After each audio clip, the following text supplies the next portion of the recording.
కృష్ణరాజు గారు ఐపీఎస్ అధికారి సంజయ్పై ACB case అంట. మొన్న ఒక రోజు రాశారు, ఇవాళ ఒక రోజు రాశారు, రోజు ఇదే పనిలో ఉన్నారేంటి వీళ్ళు? ఈనాడు, ఆంధ్రప్రదేశ్ బిల్డప్ బాబాయిలు. సార్ మీరు పర్మిషన్ ఇస్తే ఈ ముందుగా ఈ ఫైబర్ నెట్ గురించి కూడా సార్ మాట్లాడతానండి. మాట్లాడండి, సంక్షిప్తంగా మాట్లాడండి. అంటే మనం ఎక్కువ అంశాలు కవర్ చేయడం కోసం నేను ఈ రకంగా సంక్షిప్తంగా మాట్లాడాను.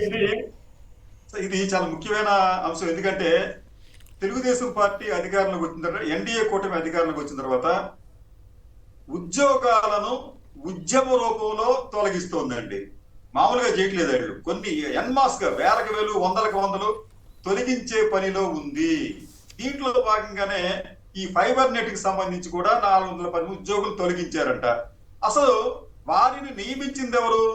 వారిని నియమించే అధికారం చైర్మన్ కూడదు, వారిని తొలగించే అధికారం చైర్మన్ కూడదు. జీవీ రెడ్డి గారు చైర్మన్ గా ఉన్నారు, వారిని నియమించింది ఎండీగా ఉన్నప్పుడు ఒక వ్యక్తి నియమించారు.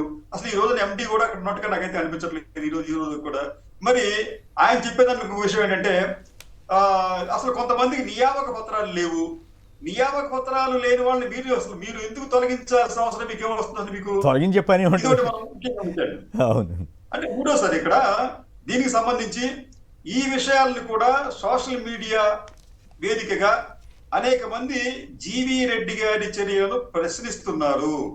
దీంట్లో మీకు కొన్ని ఏంటంటే, మీకు ఒక వ్యక్తి ఈ ఎక్స్ లో పెట్టిన ట్వీట్ ఏంటంటే, మీ పేషీలో మీ పిఎస్ కి అపాయింట్మెంట్ లెటర్ ఉందా?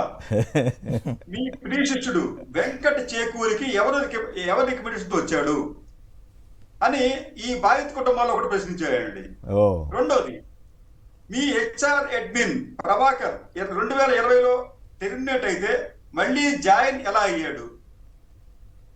డివైన్ ట్రావెల్స్ ఎవరిది?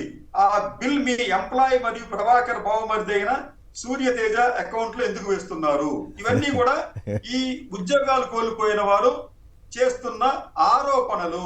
ఇటువంటి వాటికి సంబంధించి కూడా జీవీ రెడ్డి గారు సమాధానం చెప్పాలి. మీరు కొత్తగా కొంతమంది రిక్రూట్ చేస్తున్నారు, వారికి మీరు అపాయింట్మెంట్ ఆర్డర్ ఇచ్చారా? ఇచ్చే అధికారం ఎవరికి ఉంది? కాబట్టి ఏంటంటే, ఈ ప్రభుత్వం ఎన్డీఏ కూటమి అధికారంలో వచ్చిన తర్వాత ఆంధ్రప్రదేశ్ లో ఉద్యోగ కల్పన మాట దేవుడెరుగు, ఉద్యమ స్థాయిలో ఉద్యోగులను పీకి పడేస్తున్నారు. కృష్ణరాజు గారు మీ ప్రత్యేకత ఏంటంటే ఏదో కొత్త విషయం తీసుకొచ్చి చెప్పగలుగుతారు, అది మీ విశిష్టత. Okay, carry on. ఈ ఏసీబీ సంజయ్ విషయం మీద కూడా సంక్షిప్తంగా కామెంట్ చేయండి సార్. ఇప్పుడు ఐఏఎస్లు, ఐపీఎస్లు, లేకపోతే ఈ ఒక ప్రభుత్వం మారిన తర్వాత ఇంకో ప్రభుత్వం వచ్చిన తర్వాత కొంతమంది టార్గెట్ చేసుకొని వెంటాడటం, వేధించడం అనేది ఒక విచ్ హంటింగ్ గా మారింది. గతంలో కూడా ఈ చంద్రబాబు నాయుడు గారి ప్రభుత్వం అనేక మంది ఇట్లా చేసింది. ఇప్పుడు కొత్తగా వారికి కొత్త చర్యలు అయితే కాదు. కానీ ఐఏఎస్లు, ఐపీఎస్లు కూడా తాము బాధ్యత వహించవలసింది ప్రజలకే గాని ప్రభుత్వంలోని పెద్దలకు కాదనే విషయాన్ని కూడా వారు గమనించుకుంటే మంచిది. అది అధికారంలో ఉన్న వారి అడుగులకు మడుగులెత్తితే తర్వాత వారు ఇబ్బందులు పడే ప్రమాదం ఉంటుంది. కాబట్టి వారు కూడా ఏంటంటే ఈ విషయంలో విచక్షణ కోల్పోకుండా సక్రమంగా తమ సర్వీసుల్ని నిర్వర్తిస్తే అది సమాజానికి కూడా మంచిదే అవుతుందనేది నా ఉద్దేశం సార్.